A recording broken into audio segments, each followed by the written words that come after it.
99% जो सिख्स है ना, वो खालिस्तानियों को पसंद नहीं करते। प्रॉब्लम यह है कि खालिस्तानी चोर उचक्के हैं, ये माफिया टाइप के लिए ये भी दिया जा रहा है। ऑन दी अदर हैंड हमें इस चीज का भी पता है कि इंडिया की जो कैपेबिलिटी है वो बहुत तेजी से बढ़ भी रही है। इकोनॉमी को देख लें और भी चीजों को देख लें। So what do you make of that doctor साहब? डिमांड्स थी वो तो अब पूरी नहीं करवा सकते वो किसी भी सूरत। अब तो उनको अपनी डिमांड्स के लिए जो है वो करना पड़ेगा, जो कि वो तो फिर ये तो शिकस्त ही हुई ना। नए करना मुश्किल होता जा रहा है। डॉक्टर साहब, आप how do you see this कि क्या ये जो एशियन सेंचुरी से जो इंडियन सेंचुरी की बातें हो रही हैं, this is too early to talk?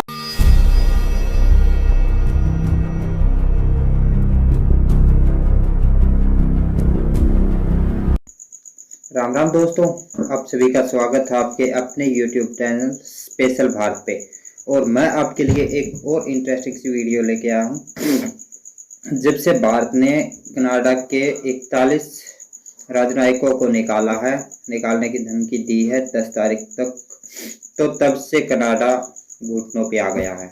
और अब कनाडा का जो विदेश मंत्री है उसका बयान आया कि हम भारत से अकेले में प्राइवेट में कुछ बात करना चाहते हैं।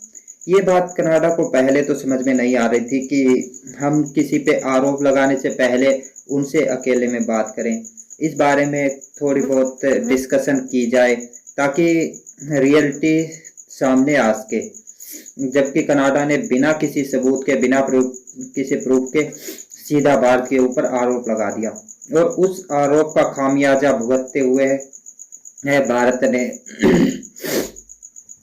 खामियाजा कनाडा ने भुगतते हुए अपने वीजा भारत में सस्पेंड करवा दिए। भारत ने जो कनाडियन वीजे थे उनको सस्पेंड कर दिया सबको पहले। और उसके बाद कनाडा का कोई भी देश साथ देने को तैयार नहीं है। भारत के साथ अमेरिका, श्रीलंका और बांग्लादेश, जापान, रूस ये सब देश भारत के साथ खड़े हुए दिखाई दे रहे हैं।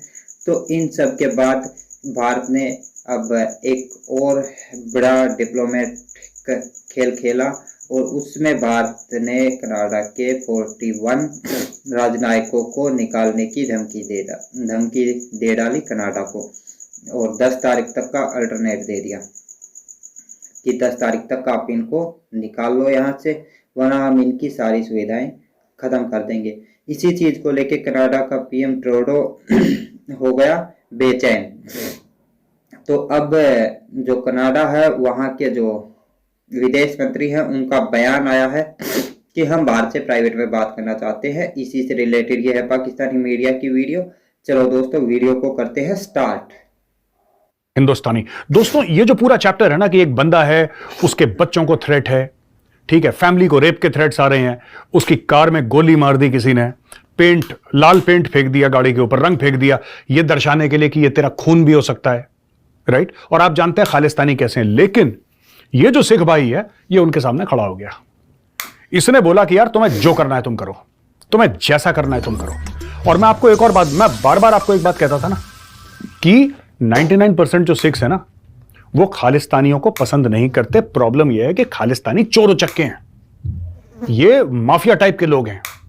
किसी को मार दिया, किसी को चाकू मार दिया, किसी को गोली मार दी, ये इस प्रकार के लोग हैं। ये डरा धमका के पूरी, जिसको कहते हैं ना कि लोगों को एक ग्रुप को डरा धमका के रखा है कि अगर तुमने हमारी बात नहीं मानी तो फिर तुम देख लेना। और इनको विदेशों में पॉलिटिकल शेयर भी है। तो दोस्तों, कहने की बात यह है कि जो हरमन कपूर साहब जैसे लोग हैं ना, ये वो लोग हैं जो भारत का जो तिरंगा है इसको लहराते हैं हर जगह जाके। और मेरी विनती है सिख भाई बहन है, आप भी इन खालिस्तानियों के खिलाफ, मैं जानता हूं क्योंकि आपका फोन मेरे पास आता रहता है, मैं भी आपसे रेगुलर बातचीत करता हूं, आप इनके सामने खड़े हो जाइए। हिंदू, मुस्लिम, सिख, ईसाई एक मिलके ये खालिस्तानियों के खिलाफ खड़े हो जाइए। ये अपने आप इनकी सांस की नली कट जाएगी अपने आप। जैसे होता है ना ऑक्सीजन का पाइप इनका खत्म हो जाएगा। इनकी ऑक्सीजन ही ये है, डर। एक बुली का कॉन्सेप्ट, आप ना बुली होते हैं जो दबाते हैं दूसरे, जो है वो वेस्टर्न वर्ल्ड के लिए इंडिया को अनॉय करना मुश्किल होता जा रहा है। डॉक्टर साहब, आप how do you see this कि क्या ये जो एशियन सेंचुरी से जो इंडियन सेंचुरी की बातें हो रही हैं, this is too early to talk, या कि ये जो वेस्ट की जो डिमांड है इंडिया के हवाले से, ये जो वेस्ट की नीड है उस हवाले से ये खुश करने के लिए या उनको एक वैल्यू करने के लिए ये भी दिया जा रहा है? ऑन दी अदर हैंड हमें इस चीज़ का भी पता है कि इंडिया की जो कैपेबिलिटी है वो बहुत तेज़ी से बढ़ भी रही है, इकोनॉमी को देख लें और भी चीज़ों को देख लें। So what do you make of that doctor साहब? देखें, जो मुझे समझ आ रही है कि इंडिया ने पिछले कुछ वक्त से अपनी फॉरेन पॉलिसी में बड़ी बोल्ड इंडिपेंडेंट डिसीजंस लेनी शुरू कर दी हैं। जाहिर है इसके पीछे उनकी कुछ तो अंडरस्टैंडिंग होगी कि हम वो मुल्क नहीं है जो 47 में एक कॉलोनी के तौर पे आज़ाद हुए थे और हमारी इकोनॉमिक बेस बड़ी कमज़ोर थी, हमारी डेवलपमेंट की कोई ज़्यादा बड़ी बुनियाद नहीं थी। अब हम एक इमर्जिंग फोर्थ से लेके थर्ड इकोनॉमी की तरफ हम मूव कर रहे हैं। तो इंडियन सेल्फ कॉन्फिडेंस तो समझ आता है, लेकिन क्या ये इंडियन सेंचुरी हो गई है बजाय एशियन सेंचुरी के?